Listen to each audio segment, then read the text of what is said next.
Hey, my name is Charlie. I am a licensed therapist and I see clients that are going through a lot of adjustments in life and people who have a lot of issues in their relationships. And one thing that often comes up in our session, especially with couples, are that some partner has become distant over time, and the other partner always appears to struggle with that distance that has been created. And so this morning, actually, for myself, I woke up with a lot of emotions, and I woke up with the feeling that my partner is about to leave. I've been with this person a little bit over 3 years, and I have noticed this person has just become very distant for these past couple of weeks, maybe months. And when I send text messages, it often goes unread, or read the next day sometimes. And I've called out this behavior before, and I was just told that I'm overreacting. So the gaslight. And this morning when I woke up, I started crying. I started crying because I didn't know what to do, and my entire nervous system was just in disarray and very dysregulated. And I had a hard time pulling myself together, even though I'm a therapist. So I can just imagine what other people out there are going through. And so I'm here to talk about it. I'm here to talk about that feeling you have when you get that thought that the partner is going to leave you. And sometimes the intuition is correct. I'm not going to play and say that's not right. Sometimes what you feel is actually truthful. And I want to name that. But I want to work with you and work on that feeling. Because oftentimes we may see different things happening, but not really understand what's really going on in the moment. And we feel that the person that we're with is really about to leave us. And one of the first things that we do when we have those feelings is that we need to name the fear. We need to name that fear that is coming up, the fear of being left alone, and what that will have on you if it actually happens. We have probably all been through some heartbreaks before. We've all been in really sunken places where it's hard to pull ourselves out of those places. And believe me, a relationship can do both. It can put you in the sunken place and it can break you. And I want to talk about the anxiety that comes with that thoughts and the feelings. And so for me, when I was thinking about this and I was really navigating what was really happening, what I started doing, I started to check for evidence. I look for evidence as to whether or not this thought that I'm having was actually factual or it's just made up.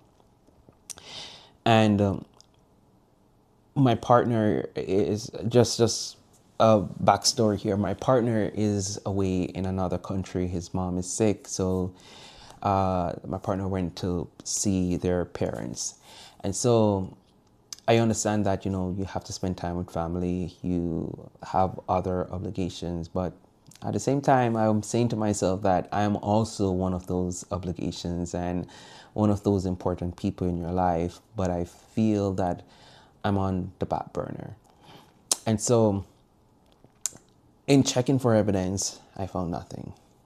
The feeling still lingers. That feeling that is there forced me to start checking for reassurance from my partner. And when I started doing that, I said to myself, as a therapist, you tell your clients that checking for reassurance can push your partner away. And I checked that within myself.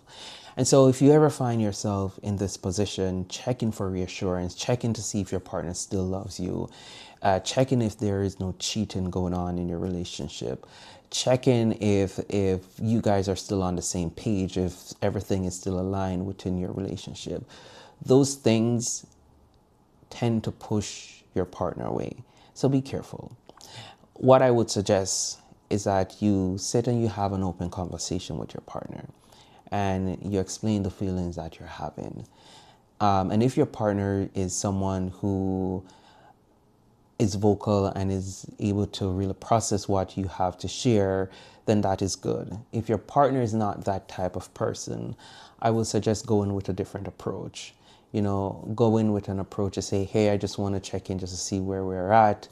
I miss you. I've been feeling there's some distance between us for the past couple of weeks or a couple of months. Have you felt anything?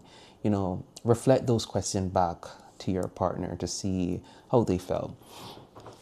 And so when those feeling comes up, we tend to self isolate a lot, and I found myself doing that. My friends, they went out to the bar last night and they invited me, but I just had the feeling that something was going on, and I felt like I didn't really want to be around anyone. I felt like I didn't want to go to party. I didn't want to drink any alcohol. I just want this feeling to be gone. And to be honest, the feeling kept me up all night. I got zero sleep. So I'm coming to you right now, not able to sleep. I took edibles. I don't normally take edibles. I took edibles last night to see if it will help calm my brain, but my brain was powerful. My brain showed me that whatever was going on, it was not going to give up. It was not going to give up without a fight. And I sat in the bed and I prayed and I cried, and I may have fallen asleep maybe for 30 minutes, and then I woke up again. And as I twist, as I turn, I saw the daylight was outside, and I'm like, oh my God, what is this? Am I just really missing my partner? Am I missing that connection that I genuinely enjoy, to say, I want to be around this person, but he's so far away? Is it that the reason why I feel like something is going on? And I have to check deep within myself to figure out, what exactly it is. And it is something for me to also process in my own therapy. Yes, a therapist goes to therapy. And I want to explore that with my therapist. And I want to discuss, what are these feelings that are coming up? And I want to get to the bottom of it, because I do trust my partner. I do love my partner. And I do want to continue being in a relationship with my partner. I don't know what's happening where he's at right now. He's in a different country. I'm not there. And so sometimes when we have this long distance between us, it tends to erode the lines of relationship, and it makes us feel very isolated. It makes us feel that, we're being left alone, or the partner is replacing you with someone else. And sometimes that is not true. And I want to name those things, and I want to name it that two things can be true at once. One, your partner can be busy with catching up with his family, just being in a moment with his parents. And two, your partner can also want space, want that space between you and him or her, so that they can, realign themselves and serve the relationship better. And so I want to name that is really what the conclusion I came down to. And I felt bad after. My partner and I, we called and we spoke on the phone, and they were telling me, what they were going to do, taking their mom to appointments. And I felt all the insecurities that I had inside just went down once I had that phone call. It doesn't mean that I've processed those insecurities. They're still there. And I know I have work to do on my own self, to work on those feelings and to make sure that I can show up authentically in my relationship, and that this person that I'm with can also feel grounded and secure in this relationship.